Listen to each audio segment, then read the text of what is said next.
Be in the know with unlimited access to IBJ and Inside Indiana Business. Our in-depth coverage of all things business means you'll always be completely in the know. Subscribe for just $1 a week. Get started now at ibj.com/trial offer. Do you want to mix moments of inspiration with time to network? IBJ Media Events has you covered. From industry deep dives to awards celebrations honoring Indiana's top leaders, see what's coming up and reserve your seat now at ibj.com/register. This show is brought to you by Prolific, the growth firm. When growth stalls, CEOs turn to Prolific to plan, execute, and achieve what's next. You know, a lot of them are cliche, but you got to bet on yourself. Bet on yourself. Know what you want. If there's another thing that comes out of this podcast, you have to know what you want. If you don't know what you want, any road gets you there. Hi, I'm Dave Neff, host of Talent Scout. On this show, we shine a light on Indiana's next generation of leaders who are making a difference in business, community, and civic life. These are real conversations about purpose, mentorship, and building a future that matters. Join me as we invest in leadership that lasts. All right, welcome back to another episode of Talent Scout with Dave Neff. My guest today is Patricio Daneri. Patricio, welcome to the show. Dave, thank you so much. It's an honor to be here. Thanks for having me. Well, I am thrilled that you said yes. I know you're a busy man. You've got multiple businesses. You've got a big family, 4 daughters, married. So thank you for making time. You know, Patricio, I was thinking, I think we met 3 years or so ago, and we've really only been on a once or twice a year cadence, but every time I've been with you, you're not even 40 yet. I don't think so, at least not yet. Maybe a couple of years to go. There you go. I always leave inspired and thinking bigger, and you don't always find that maybe here in Central Indiana, people that just think big and challenge even those respectfully who they're sitting with to really dream bigger, right? And I think you embody that so well. So we're going to get into that today. But before we get there, Patricio, I want you to tell our audience about your childhood. You did not grow up in the U.S., so tell us about where you're from, what life was growing up, what was your family like, and then bring us into how you came over to America. Well, thanks again for having me this morning, Dave, and getting to know you over the last few years. I feel the same way about you. I always leave our conversations fired up and ready to take on what's next. I was born in Argentina in South America. I lived there until I was a teenager, until the age of 16. Lived in Argentina in the capital, Buenos Aires, and then I also happened to live in Brazil for 4 years due to my dad's job. Growing up in South America, very different than growing up in the U.S. We always watched the movies, we watched the TV shows, always wondered if life in the U.S. is really as good as the movies portray, and if school is just as good as the movies portray, and it really is. I got here at the age of 16, and I completed my sophomore, junior, senior years in Fort Myers, Florida. But yeah, growing up in Argentina, very different. In the 90s, early 2000s, the economy in Argentina was an absolute disaster, much worse than the financial crisis here in 2008. So yeah, it taught me a lot. People there, unfortunately, a lot of desperation. A lot of people don't have very basic needs. I know you and I love to talk about, if you think of Maslow's hierarchy of needs, we talk about self-actualization, being the best version of ourselves. But, South America in general, a lot of people, the vast majority of the population, they struggle with the very basic human needs, right? Where's my next meal coming from? Where am I going to sleep tonight? Am I safe? And that isn't for a season. That is for their lifetime. Wow. So, yeah, it just gives you a lot of perspective and appreciation for today as living in the best country in the world by far. Wow. Tell us about your family. So you mentioned your father. Did you have siblings? And what was the impetus that your family, your parents or your father made the decision to move when you were, starting your sophomore year of high school to Fort Myers, Florida? How did that come about? Yeah, so my dad's lifelong dream was to move to the U.S. Ever since I can remember, he always idealized America. And I do think one of the biggest misconceptions out there is, most people outside of the U.S. don't love America. And I would say, from my experience, that is the furthest from the truth. They're probably very jealous of America, and those that cannot be here to feel better about themselves, probably say things that make them feel better. But my dad, since I can remember, his lifelong dream was to relocate to the U.S. so my sister and I could have a better life than the ones they did. So in their mid to late 40s, they left everything behind and learned a new language, a new culture, and that we came to the U.S. We moved to Fort Myers, Florida. My dad had a few Argentine friends that moved before he did, and he thought that would be a good place for us to make it our home. So how was assimilation coming in high school, being from Argentina, in a place like Fort Myers? Different than maybe Miami, but what was that like for you in high school? Did you thrive? Was it bumpy? How did that go for you? Those happiest moment of my life was the first year we moved to the U.S. Wow. I mean, yeah, it was amazing. It was 2002. The U.S. had just undergone 9/11. The country was very united. I had an immense sense of, I love this place. I want to be here. I remember wearing my American tie to school, almost every day, right? When I first moved here, dreaming of someday becoming a U.S. citizen, which I was able to do in 2010.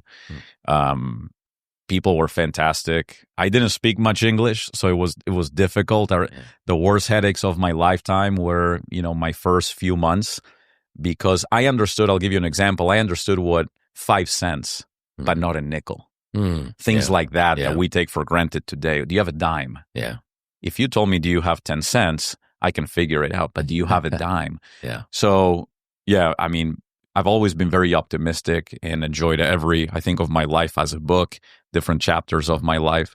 But my favorite chapter to date was coming to America. Wow. When the plane landed, we all got, you fly from Argentina overnight, you land into Miami, and then we drove Alligator Alley from Miami to Fort Myers. I mean, yeah, that was great. That was definitely as good as the world's in front of you. Yeah. Go get it. Greatest country in the world. Amen. We've got our challenges, but I agree. Well, that's fascinating. Thank you for sharing that. And so you finish high school in Fort Myers. How do you end up then in West Lafayette, Indiana, right? You go to Purdue. Talk to us about, what that journey was like. So in Fort Myers, I've always, we'll get to this. I've always sought mentors far older than me. People that have ran the race, succeeded at the race that I wanted to run.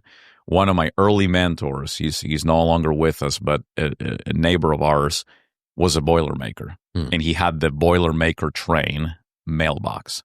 Huge Purdue fan. So he was my first in Florida. Hey, if you're interested in engineering or business, this would be a fantastic school. So I had some criteria. I was able to get a really good scholarship to go to Purdue. I always wanted to live with snow. I've never, Argentina, hot, Florida, hot. I said, hey, I want to go to the other side. So that was important to me. And Purdue became my next home for 3 years, from 2005 until 2008.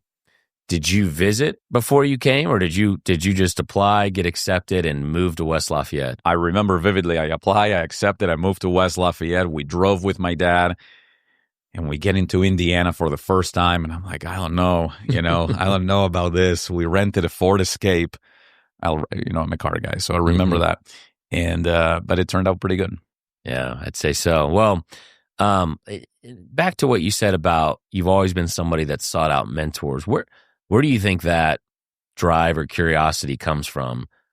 Did it truly start in high school, where you just sort of took an interest and you were a noticer of people that had certain strengths or had success in certain areas of life, and so you intentionally sought them out? Where do you think that spark came from? That's a great question. I couldn't tell you when it started or why, other than, to me, it's very easy. If you want to get somewhere, why not seek counsel to those that have traveled that road before, right? If I love racing for fun. That's what I do for a hobby. Hey, before I get on this racetrack, let me go talk to people that have won races on this track, so they can tell me all the pitfalls, all the things to avoid, all the things to do.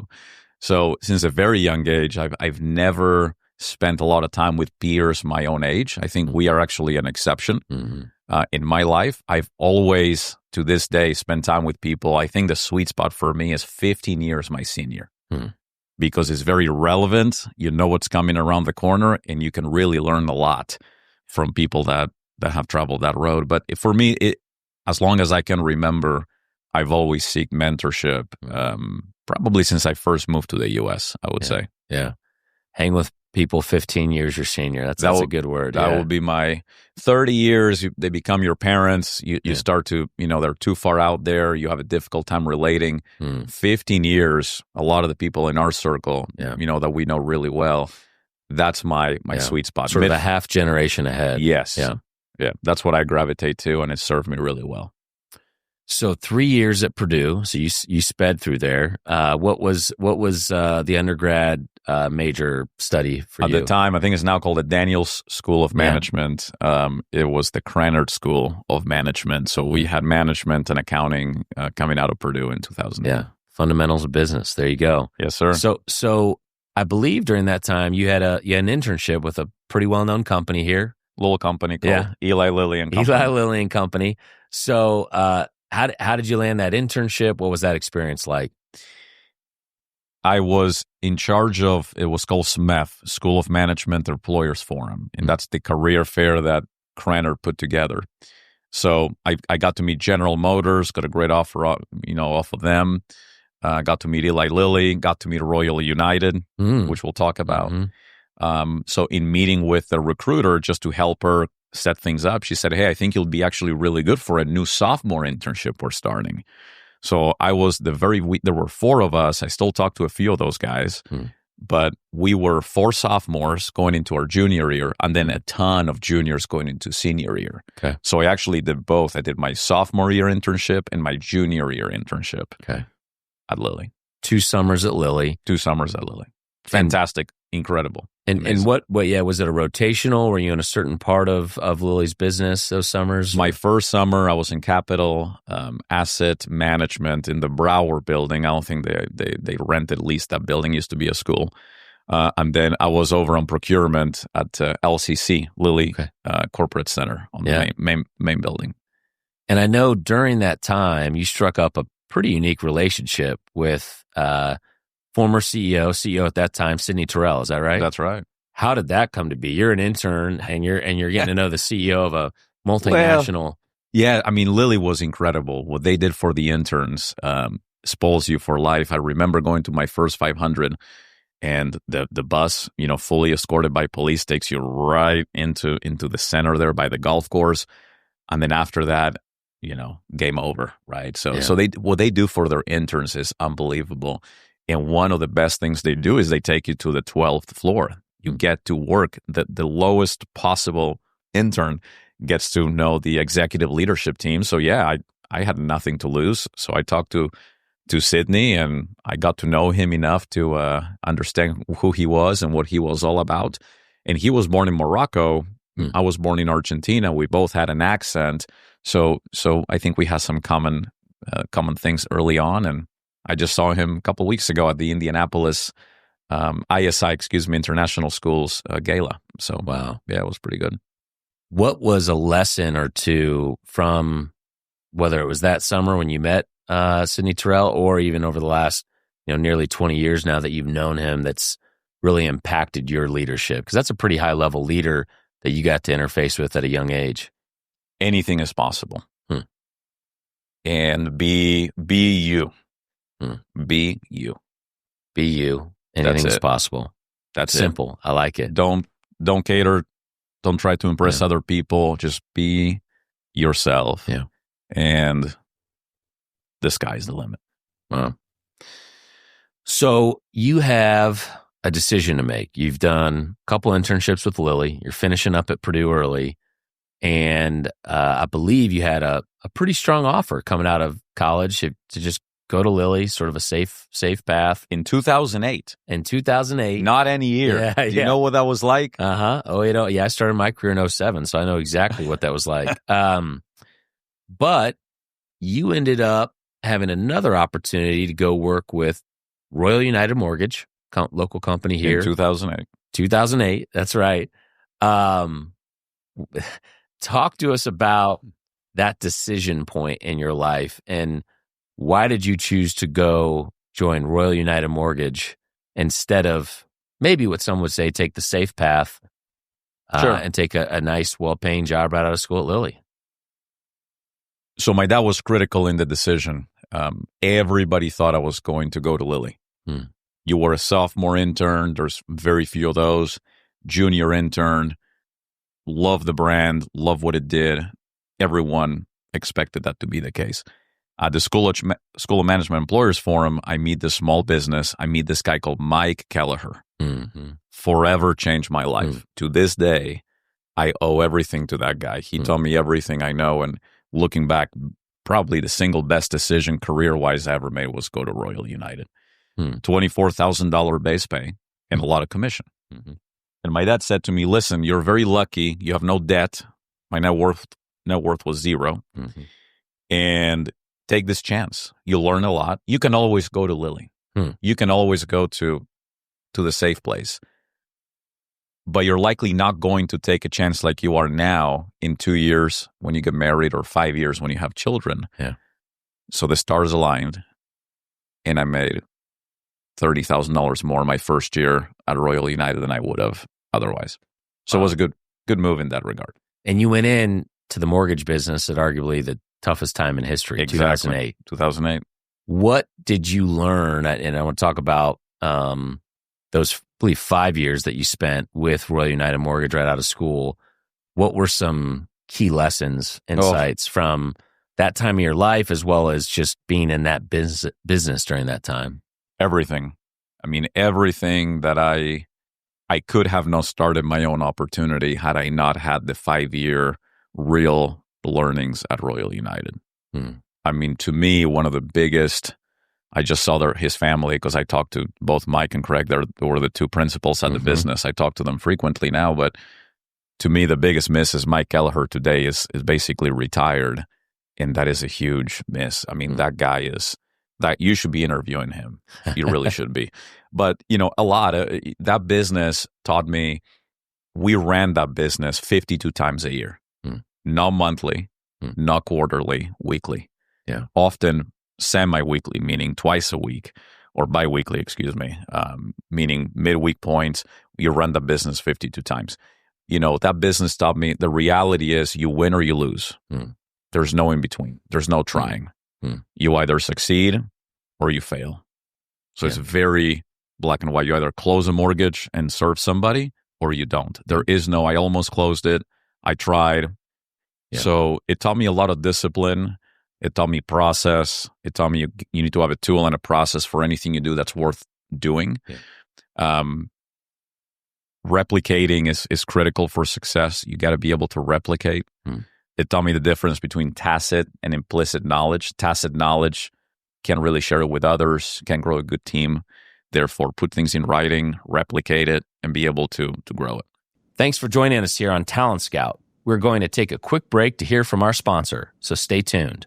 This episode is brought to you by Prolific, the growth firm, helping visionary leaders accelerate growth. This fall, we're bringing that mission to life with the Prolific Growth Summit, an exclusive one-day experience at Rally on September 24th in Indianapolis. Hear from world-class voices like Patrick Lencioni, Hobby Lobby founder David Green, Goldman Sachs' Heidi Cruz, and NBA player and entrepreneur Jonathan Isaac. Join top CEOs and executives right here in our city. Learn more at prolificgrowthsummit.com.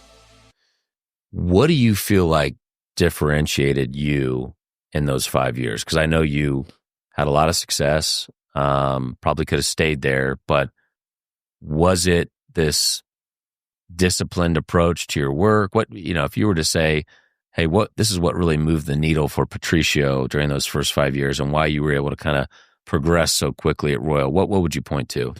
I knew exactly what I wanted. No. Which was what?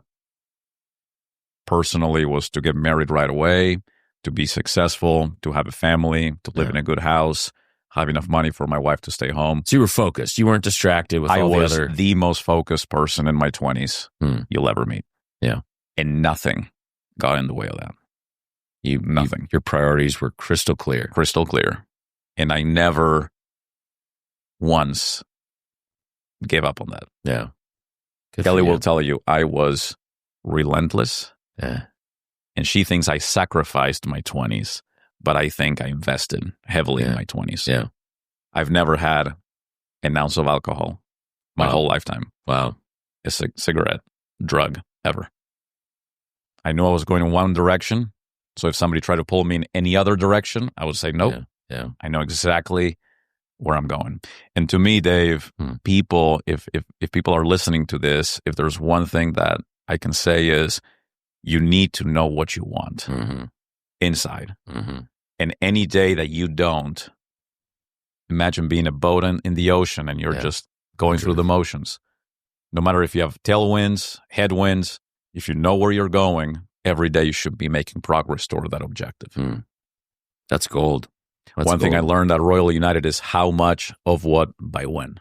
I live my life by that. How much of what by when. If you cannot answer that, good luck. How much of what by when. It's gold. Okay, so 2013. Now it's been a dozen years. You are managing director of Energy Harness. What inspired you to start Energy Harness in 2013? Totally new business, not a mortgage business.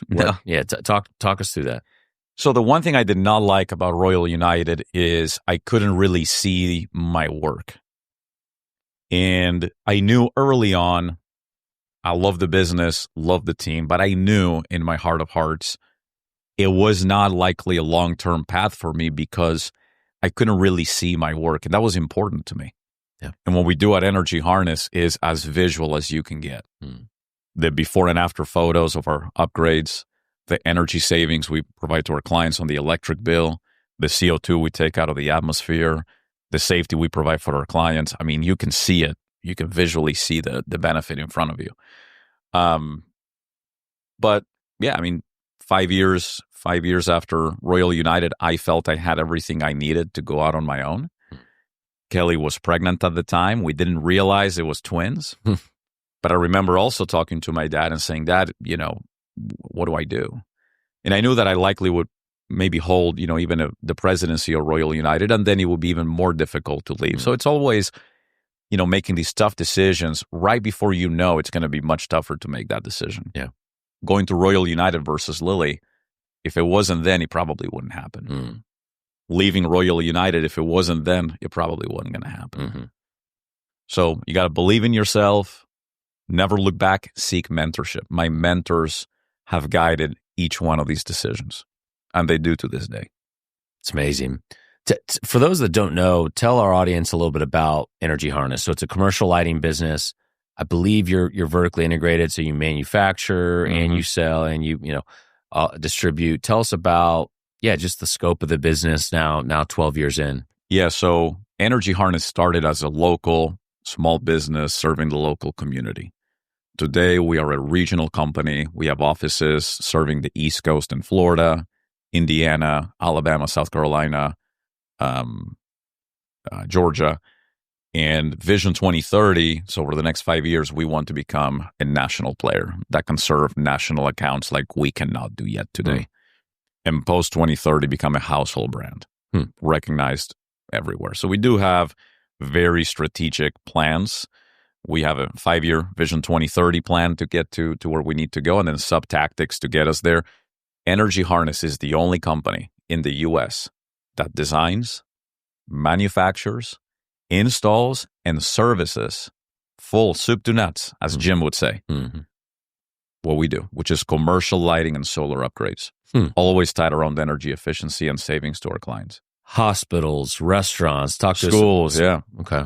Yeah. Every vertical, more or less, that you're in. Are there some that you stay away from or industries you don't service? Yeah. So when you have a very specific, for example, the studio we are in today, a church with very specific lighting needs, auditoriums, things of that nature, but just about everything else. So regional commercial lighting. How many employees now at Energy Harness? Just over 100. Wow. It's amazing. Yeah. On our way to 250. That's the next KPI. And you got a Vision 2030. And so I got to tell you, I was in Saudi Arabia for business, doing some business there. And they have something called Vision 2030. And it's pretty amazing. If you haven't, what they're doing in that part of the world is incredible. So I took the I said, oh, that sounds so good. I need my own Vision 2030. So I took it from Riyadh. I hear it's a country, I've not been to Saudi Arabia, though, that is almost trying to rebrand itself, right? Because I think a lot of people hear of it, and maybe they don't have the best thoughts of Saudi Arabia, but the amount of innovation and entrepreneurship and development happening is... Look into the NEOM, which is this new vertically integrated new city. It's unreal. I mean, if you would have gone there 10 years ago, you go there now and you go in 10 years, night and day. Wow. I'll add it to the list. Recommend it. I recommend anybody should travel as much as they can. Yeah. It'll change your perspective tremendously. Well, you live that out, knowing you. All right. Well, you managed to keep a number of plates spinning at once. So we're talking about Energy Harness. You've got four daughters, young daughters. You're married. You also have a couple other businesses. Connecta Precision Manufacturing, Electron Charger, and then on the side you also happen to own Matteo's Italian Restaurant in Noblesville. Is that right? So maybe talk to us about each of those businesses, and maybe a second part two to this question is, what is your secret sauce beyond what you've already shared around focus, no distractions, just to keep all these plates spinning and yet still be incredibly effective?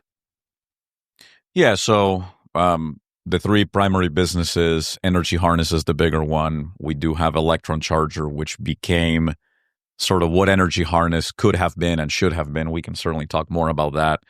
And then Connecta I've now had so I started the first two.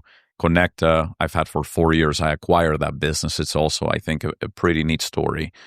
You know, at the end of it all, to me, the single most important decision you'll ever make is the person you marry, if you choose to marry somebody or be with somebody.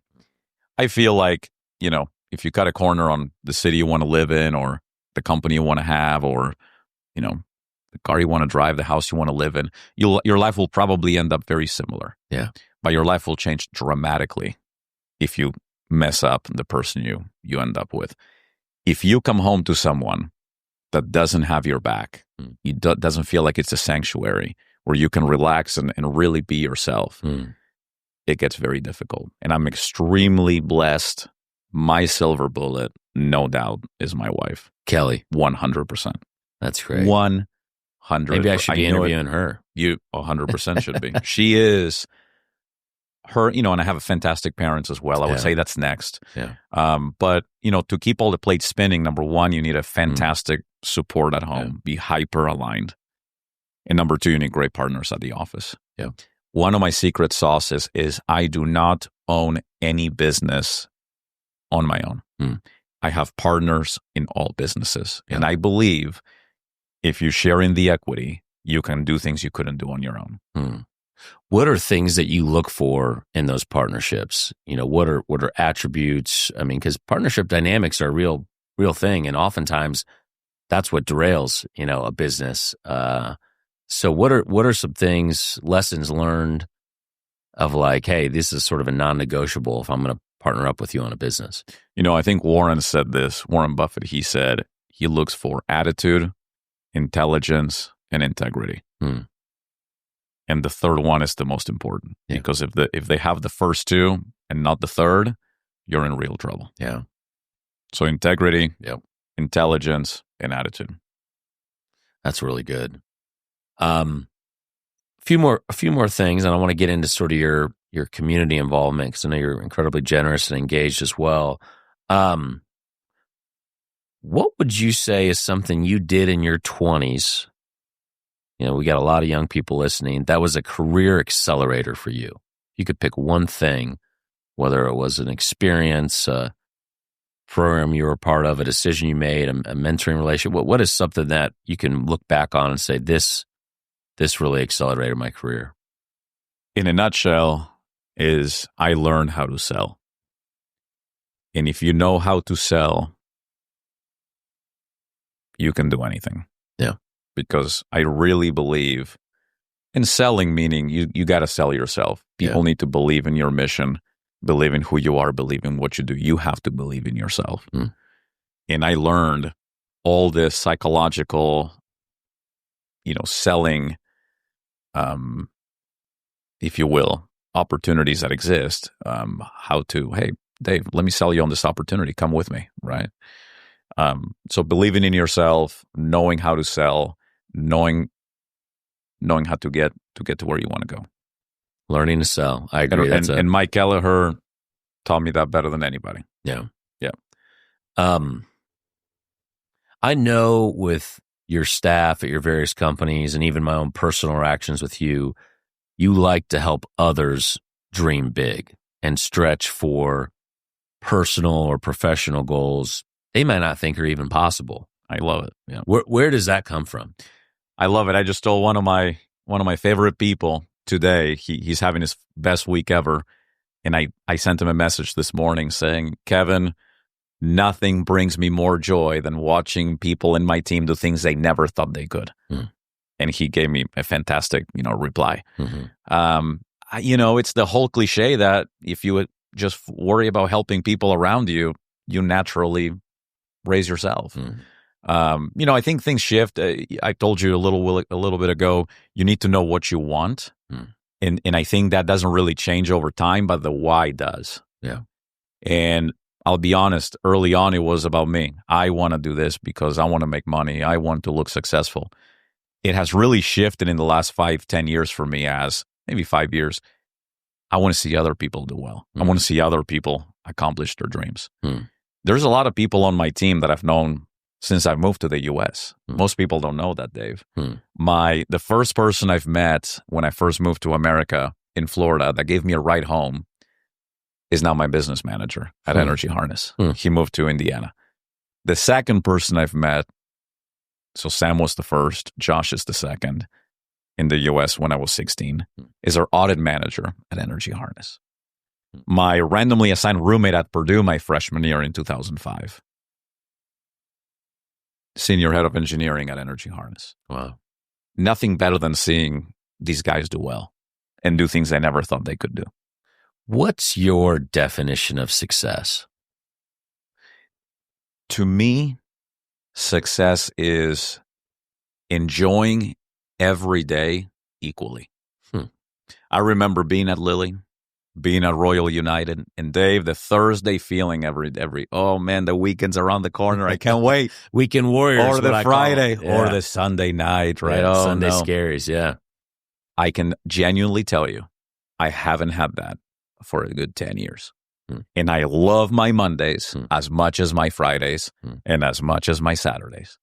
And that to me is success.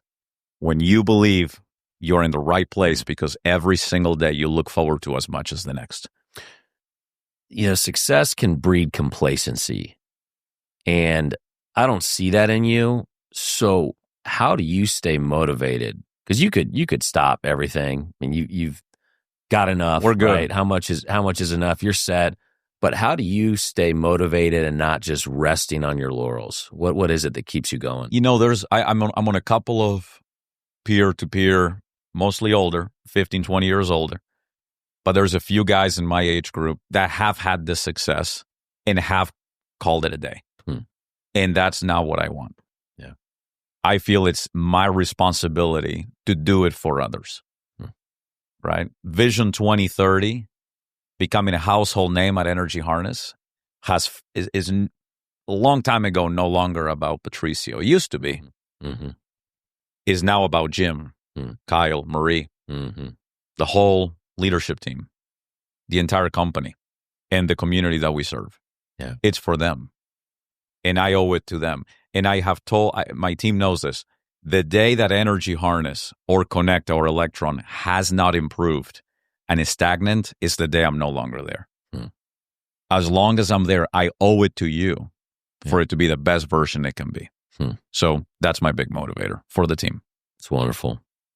Well, pivoting a bit, I could talk to you about your philosophies all day. Talk to us about your involvement in the local Central Indiana community. I know your family's very involved at the international school, and I believe that was a bridge from Sidney Terrell, as you mentioned earlier. What is it that philanthropically, civically, really has you engaged right now? Yeah, so if it was up to my wife, we wouldn't have anything. We will give everything. So she's definitely the driving force on the philanthropic side, and so are my peer group. I mean, I have some peers that they give every year 10 times more than I make in a year. So it's very humbling to have people in your circle that encourage you and inspire you to that degree. We're all about kids. I'm a big believer that, education is the foundation for success in the world. So we've always given back anything kid related. We are big donors at the international school. I'm the vice president of the board. For those of you listening that have children or think they're going to have children, think no more. The international school is the greatest institutional educational school in the Midwest. I mean, it is by far one of the greatest in the nation. Started by some Lilly executives, I believe, right? Sidney was the first, and his daughter Olivia was there too, who I have a daughter Olivia as well, but she was a graduate of the international school, and we have the Terrell building that was very inspiring to me. There's now the Daneri Gymnasium as well. So I'm super proud of that. But, the international school, Dave, 3 things that is important for me that the people understand. Incredibly diverse community, unlike anything else in Indiana. Full second language immersion, which is a big deal. And every single student graduates on the IB program, which is the highest academic program available. Wow. So if you do not know, check it out. 38th in Michigan, north of the Newfields. From kindergarten, kids are learning most of the day in one of the 3 languages. Yes, Was Mandarin, Spanish, and French. Oversubscribed, but reach out to us. Happy to help you. Fantastic leadership, fantastic head of school, fantastic board. Yeah. We just had actually a couple days ago our big, initiation for the new year, and things are looking fantastic. So, yeah. So international school, I know big. you're involved with some organizations like Make-A-Wish and Riley and St. Jude, and then some of these business groups you've mentioned, YPO, Tiger 21. Anything else you want to highlight? The other thing that I think Indianapolis is a grossly the best place to raise a family. I tell people I could live anywhere, and I choose Indianapolis, and I genuinely believe Indianapolis, Cincinnati, a lot of these Midwest towns are undervalued, and it's a great place. And because of it, one of my favorite parts about Indianapolis is the 500, the Indianapolis Motor Speedway, the 500 itself, and there's something called the 500 Festival. Yes. And I know I need to get you closer to that, but the 500 Festival, I'm very close with. I'm on the board. If you don't know the 500 Festival, it is in parallel to the 500, but it does a great deal of good work on a yearly basis for the community. So I'm involved in that as well. We put up the mini marathon, the parade the day before the race. We just do a lot of great things. We have the Princess program, which we give scholarships back to young women. It's just an incredible organization as well. That's a great call out. Yeah, the 500. I really believe the Indy 500 is probably our state's greatest asset in terms of what are we known for internationally more than anything. Yeah, it's IMS and the Indy 500. Which we love as a client, by the way. Yeah. Thank you, Penske Entertainment, for that. Yeah. So what's the future hold for Patricio? As I mentioned, not even 40 yet. What's something you're looking forward to? I would say the next 5 years, right? Vision 2030 is very focused, needing to stay the course for the greater good. Enjoying these, my little girls, my AT&T bars, as I call them, because they're just smaller versions of each other. A lot of travel ahead, hopefully. But really, I think the best chapters on the book are yet to be written for Patricio, for Energy Harness, for what we can do back for our community. But continuing to get a lot of mentorship, continuing to give mentorship to people 15 years younger, right? I love to meet with, there's a group that as you know, a friend of ours started that is basically the mini tigers, right? Yes. The cats. Yes. Early 20s, entrepreneurs. And I love helping those guys, watching them succeed and do things that, I never did in my early 20s, and they are doing. So staying very engaged with the local community, continuing to help the organizations we're a part of, and enjoying the girls as much as I can. Yeah, it's great. What's your best piece of advice for someone out there listening early in their career? You've dropped a lot of gems today, but What would be another gem or two? You know, a lot of them are cliche, but you got to bet on yourself. Mm-hmm. Bet on yourself. Know what you want. Mm-hmm. If there's another thing that comes out of this podcast, you have to know what you want. If you don't know what you want, any road gets you there. So stop, think. It's okay. It's going to take you some time. For some people, it's easier than others. But think about this. Any day that you're not crystal clear on your objectives, what are you doing? You're going through the motions. Well, and I think that can be intimidating. I think what you just said is great advice, but I try to counsel young people, your 20s are for learning. Some people don't know, right? They don't have that crystal clear vision maybe at 22 or 23 like you did. And so you've got to try some things. Like, you know what? I thought I'd like that. I don't like that. That doesn't light me up. That's great. That drains me, right? So I've got to find that thing, the work that I do where hours go by and it's like, what just happened? Like those are the breadcrumbs, at least I try to counsel young people on, to say, figure out what those work streams or those activities are that hours can go by and it feels like nothing. Feels like nothing. Right? And with it, do not get comfortable. It's so easy because think about middle school, high school, college. We're very uncomfortable. We have to get to the next level. So we are on growth mode. That you graduate, that you say, okay, now I have an opportunity to get comfortable. Yeah. And I think that's the enemy of success. The enemy of everything you want is comfort. Totally. You have to get comfortable getting uncomfortable and push yourself until you get to a place where you say, okay, this feels right. I love my Mondays as I do my Saturdays, one more than the other. That's when I know I'm in the right place. Until then, do not settle. Patricio, this has been a fascinating conversation. We might have to have you back for part 2 because I've got a lot more questions, but thanks for all that you're doing to employ individuals in our state, to give back, to be a loving, husband, father. I count it an honor to see you as a friend and look forward to finding ways to work and improve our community together. So thanks for being on today. Dave, thank you for hosting me today, and it's been a pleasure. Thank you.